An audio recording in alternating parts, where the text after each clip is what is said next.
La saison n'est pas encore terminée, le mercato d'été n'a toujours pas ouvert ses portes et pourtant on est pratiquement sûr de se régaler cet été puisque l'Olympique de Marseille s'est qualifié en Ligue des Champions, puisque les premières pistes sur le mercato sont ambitieuses, puisque tous les échos sont unanimes. L'OM va réaliser un nouveau mercato qui va certainement nous régaler. Je suis avec Enzo aujourd'hui pour faire un premier point sur les infos mercato qui sont sorties. J'espère que tu vas bien, Enzo.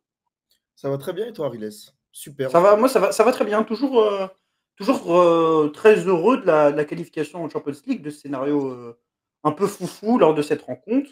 Et globalement satisfait de cette fin de saison, même si on parle footballistiquement. Je sais pas ce que tu en penses, mais moi j'ai trouvé que la fin de saison était sympa, en tout cas depuis le match contre Brest. C'est plutôt sympa ce qu'on voit sur le terrain.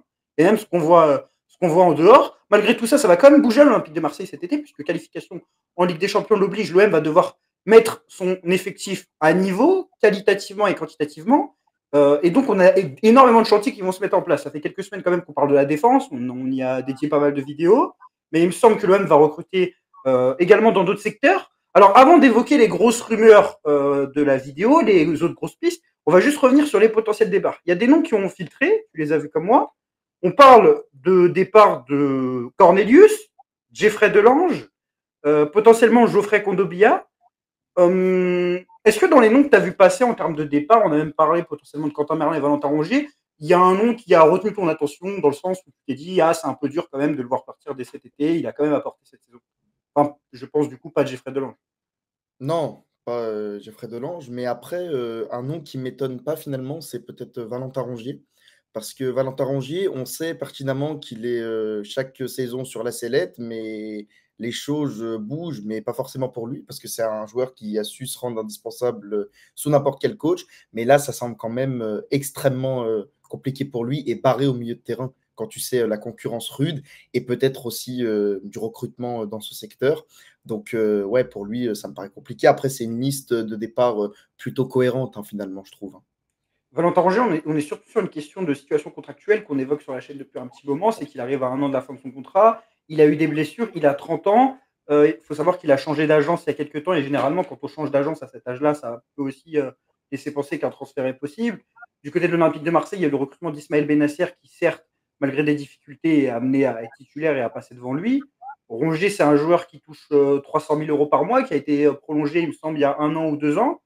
Donc on est quand même sur un, moi, personnellement, c'est un transfert qui me semble évident dans le sens où pour les deux parties, c'est parfait. Rongier, s'il veut avoir une expérience à l'étranger, s'il veut toucher un dernier gros contrat, s'il veut tenter un dernier challenge sportif et ne pas vivre un déclassement à l'OM où il a vraiment fourni, ça va faire quoi, Rongier? Ça va faire 6 ans qu'il est à l'OM.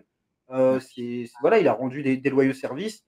À lui, voilà, soit de partir parce on a trouvé un remplaçant qui, dans l'idéal, est meilleur que lui, mais aussi partir sur une belle note, partir sur une deuxième place, un joueur qui depuis qu'il est arrivé, a quand même accompli trois qualifications en Ligue des Champions. C'est pas rien pour un joueur de l'Olympique de Marseille. Il n'y en a pas beaucoup qui l'ont fait.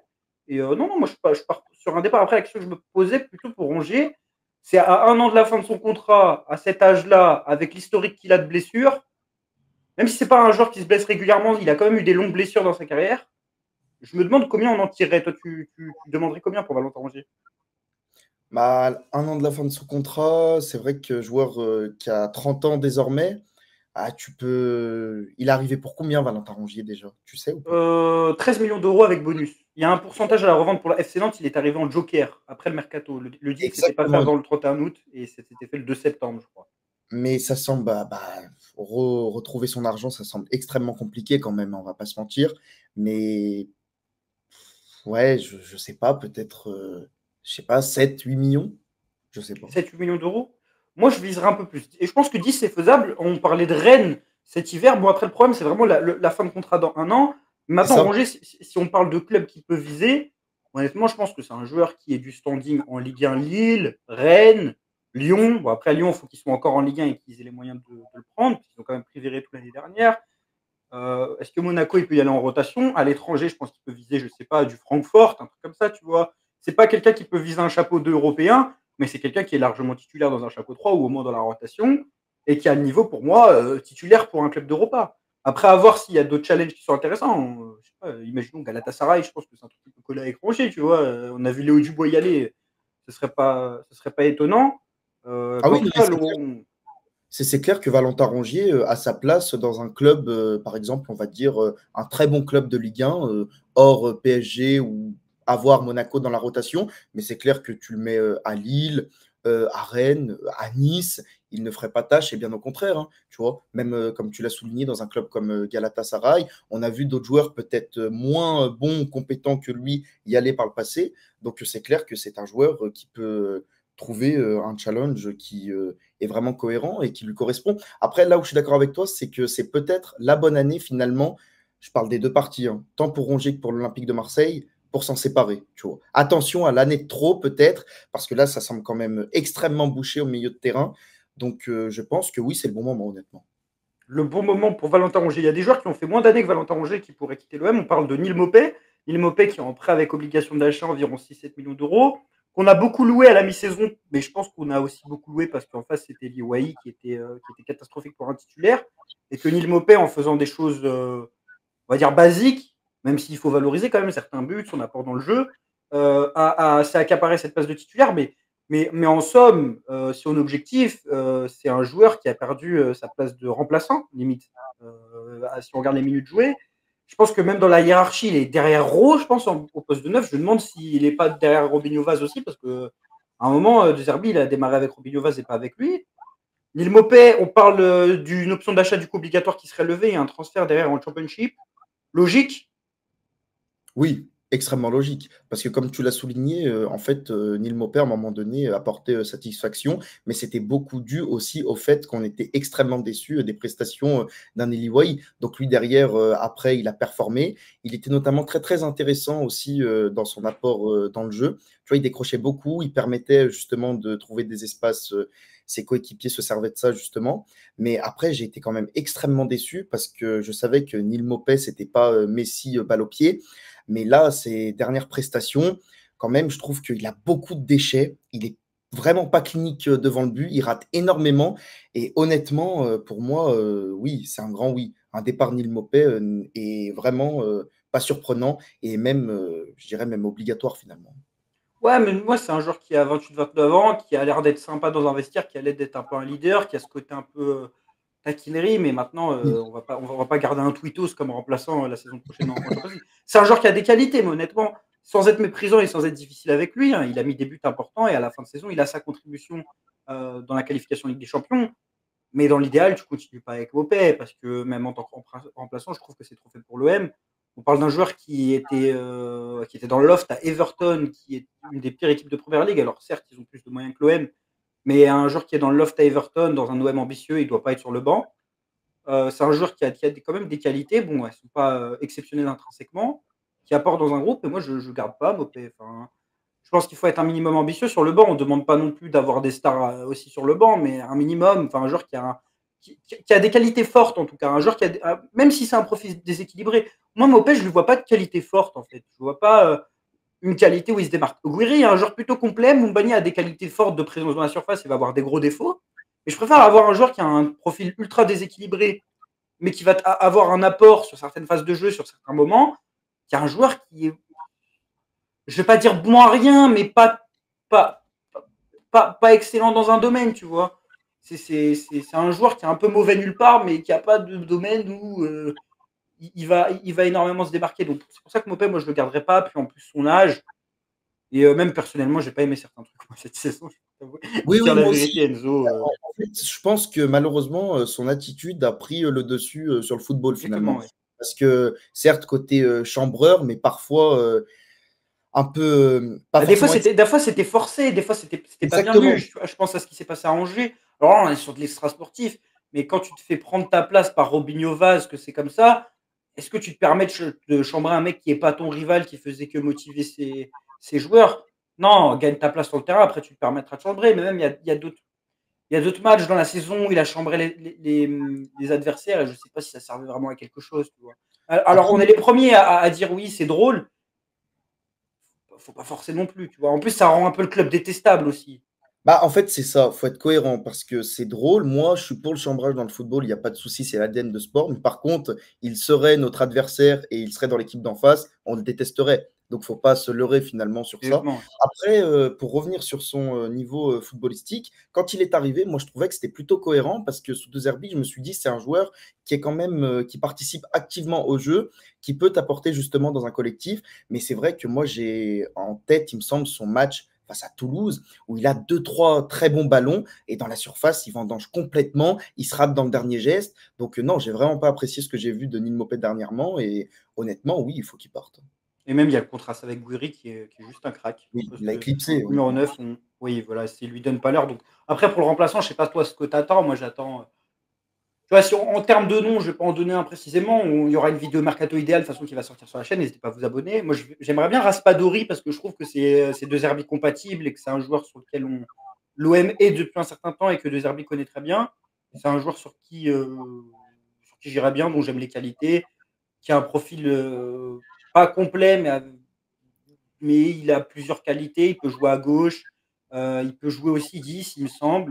Donc c'est un profil Il que est j'irai polyvalent. chercher. En plus, au Napoli, il me semble qu'il joue pas trop. Et donc ce serait intéressant d'aller chercher Raspadori. On va parler des derniers joueurs qui sont annoncés sur le départ parce qu'il y en a d'autres. Alors, Luis Enrique, du côté de l'Inter Milan, accord entre le joueur et l'Inter Milan d'un point de vue contractuel.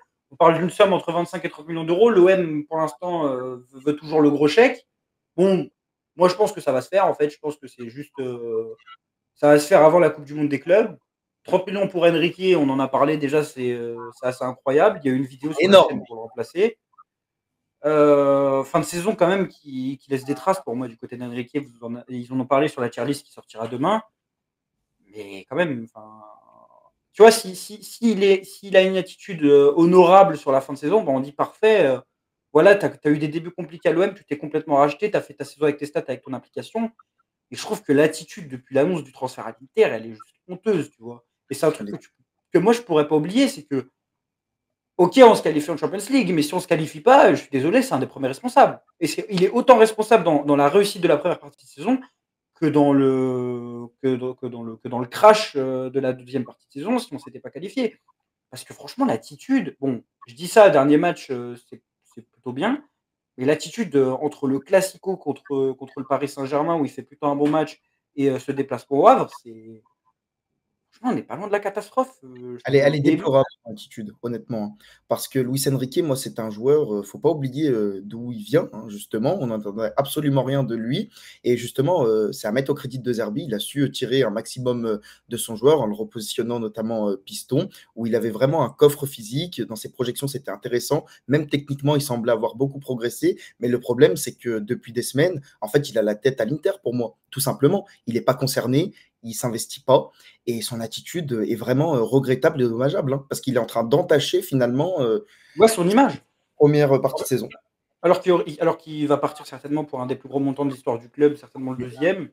Il va laisser cette image sur la fin, alors qu'on aurait pu se dire, bon, bah, dans ta saison, il y a quand même des moments marquants. Tu marques contre Lyon, tu marques contre Monaco, tu marques contre pratiquement toutes les autres grosses équipes. Contre Paris, tu fais un gros match et tu pars sur ce bilan-là. C'est quand même un peu triste.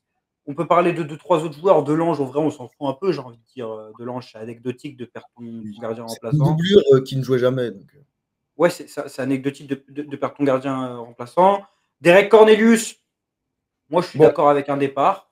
oui, moi aussi. Je Enfin, pense qu'on est tous unanimes sur ce sujet, hein. Parce que Cornelius, c'était pas le premier sur lequel je tapais, puisque j'ai dit qu'il avait rendu des services à Rondé dans la saison. ouais. Par Il n'aurait pas contre, dû jouer autant de matchs, on oui, va dire. exactement. Il n'était pas prévu pour jouer autant de matchs, pas programmé pour ça. Et par contre, techniquement et au niveau des relances, c'est catastrophique. Je suis désolé. Tu peux pas te permettre même d'aller en Ligue des Champions, d'avoir des ambitions avec un joueur comme ça, sans lui manquer de respect, bien évidemment.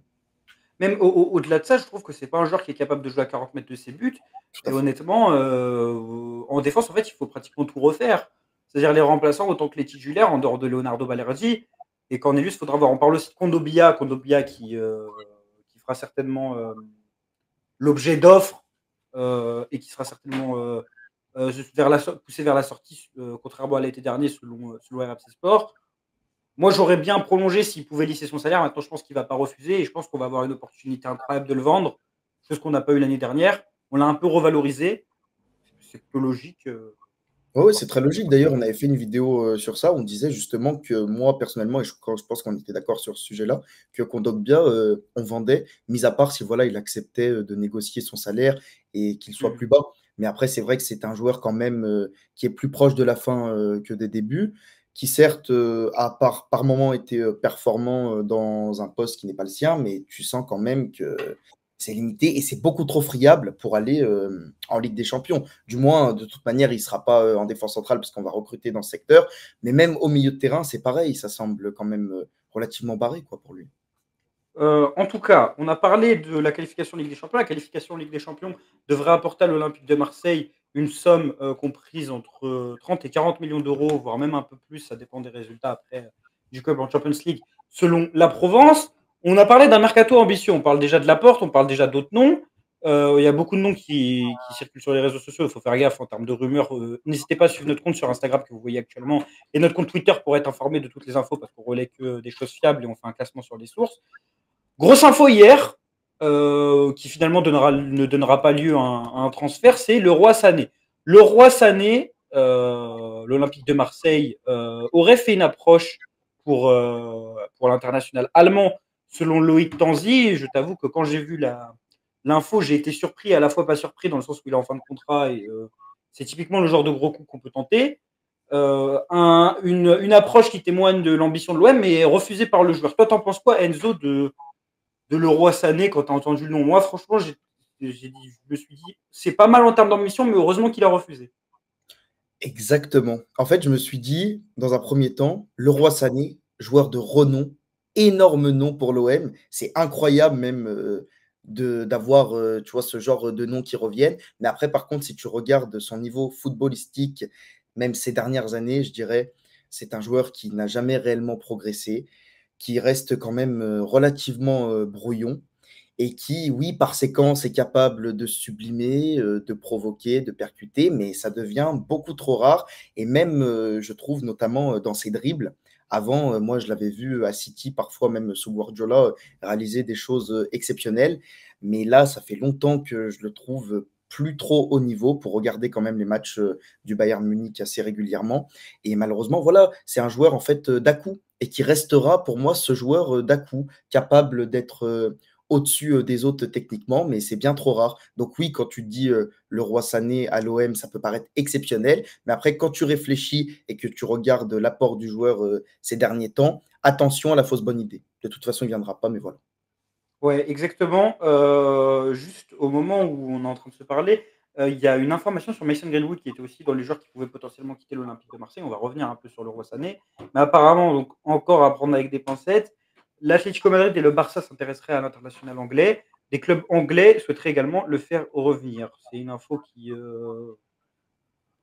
est là depuis un moment, un potentiel retour de Greenwood en Angleterre. Moi, personnellement, je pense que ça va être compliqué pour retourner en Angleterre pour les raisons Moi, je ne qu'on crois pas non connaît. plus. Je pense que c'est mort. Quand je vois qu'il n'a pas fait le déplacement à Sunderland pendant le match de préparation à cause de cette raison. Enfin, on ne doit pas parler d'extra sportif. On ne va pas remettre le sujet sur la table, mais quand on parle de transfert, on est obligé d'en parler parce que c'est une considération, c'est quelque chose qui prend en considération par les clubs. En Angleterre, pour moi, c'est mort parce qu'il va rejouer toutes les semaines dans des stades anglais. Il a changé de nationalité sportive. Il est détesté là-bas. En plus, il jouait à United avant. C'était un crack. C'est pas comme si c'était un mec qui joue à Nottingham Forest, qui est un peu un random et l'affaire va être dissoute. Enfin, non, c'est clairement quelque chose qui gênerait trop. Barça, j'y crois pas non plus parce que j'ai du mal à les voir mettre les sous. Après, je crois qu'ils essayent de faire Luis Diaz, si je dis pas de Oui, bêtises. exactement. Puis après, il y a eu, bah, je ne sais pas s'il y a vraiment eu des rumeurs, mais moi, j'aimerais bien Isaac, tu vois. Isaac, je trouve que ce sera un joueur Oui, pas l'OM au Barça, on précise. oui, au Barça, au précis au Barça. Voilà, tout le monde connaît mon attachement pour le Barça. Mais après, par contre, je trouve que Mason Greenwood, honnêtement, ne ferait pas tâche dans l'effectif du FC Barcelone. Je te le dis, honnêtement. En plus, il y Donc, a potentiellement après, il jouerait à quel poste? bah, après, ça dépend. Je pense qu'il jouerait bah, sur les côtés, ça semble quand même bouché. Mais Yamal, Rafinha, ouais. dans l'axe, ou je ne sais pas, mais en tout cas, il peut jouer quand même à tous les postes, Greenwood. Donc, ça ne me surprendrait pas. Après, oui, voir le Barça mettre une très grosse somme sur Mason Greenwood, j'ai un peu de mal, c'est vrai. Mais par contre, je trouve que c'est un joueur qui a le niveau pour des top clubs européens. Après, ça peut paraître paradoxal parce qu'il y en a beaucoup qui vont dire oui, mais vous êtes les premiers À le critiquer, oui, mais certes, parce que c'est un joueur, ce n'est pas un problème en fait de talent, ni même de technique chez lui. On sait très bien que c'est un problème de manque d'investissement et qu'il n'était pas concerné. Par contre, ces dernières semaines, et notamment sur le sprint final, c'était exceptionnel. Ah, Honnêtement, le but contre. mais même en termes Le but d'investissement, a fait le tour, hein. mais le but a fait le tour, mais même en termes d'investissement, honnêtement, j'ai rien à lui reprocher. Clairement, il a répondu aux attentes, il a su être là au bon moment et au bon endroit. Donc finalement, bravo à lui, parce que c'est quand même une chose qui était récurrente chez lui, sur laquelle il se faisait beaucoup critiquer et à juste titre. Mais justement, il a su corriger le tir sur ce sprint final et j'ai vraiment été satisfait de sa prestation, moi. Juste pour revenir sur le Roi Sané, on avait demandé à l'avis de Bayern Zone, qui était déjà venu sur la chaîne pour parler de Sacha Boey, il me semble, au mois de janvier. Alors lui n'est pas du tout convaincu par le joueur, en même temps il ne l'apprécie pas trop. Voici ce qu'il nous a dit sur Twitter. Très mauvais choix selon moi, même libre, son arrivée aurait coûté cher, une grosse prime à la signature et un salaire important, estimé à au moins 1 million brut mensuel. À Manchester City, il était surtout performant côté gauche. Paradoxalement, il semble aujourd'hui plus à l'aise à droite. Son passage de 5 ans à Munich a été marqué par une irrégularité constante. Depuis sa rupture des ligaments croisés, il alterne les bons et les très mauvais moments, mais globalement, sa contribution reste décevante. Il a perdu en spontanéité, dribble peu, et ses prises d'initiative sont rares et peu tranchantes. Sa finition est catastrophique, il manque de lucidité devant le but et n'a jamais dépassé les 8 buts en Bundesliga sur une saison avant cette année. Son passage au Bayern est surtout marqué par des occasions incroyables manquées dans des matchs décisifs. Enfin, son intelligence de jeu le laisse à désirer. Il semble manquer de lecture et de réflexion sur le terrain. Son langage corporel agace souvent, au point d'avoir été publiquement critiqué par certains coéquipiers, notamment Mané, avec qui il a eu un accrochage violent. Donc voilà, c'est une catastrophe de ce qu'on comprend. Et bon, lui, il aime pas, mais je le comprends aussi. Quand on voit le passage au Et Bayern, c'est un passage qui est complètement raté par rapport aux joueurs qu'on a connus à City.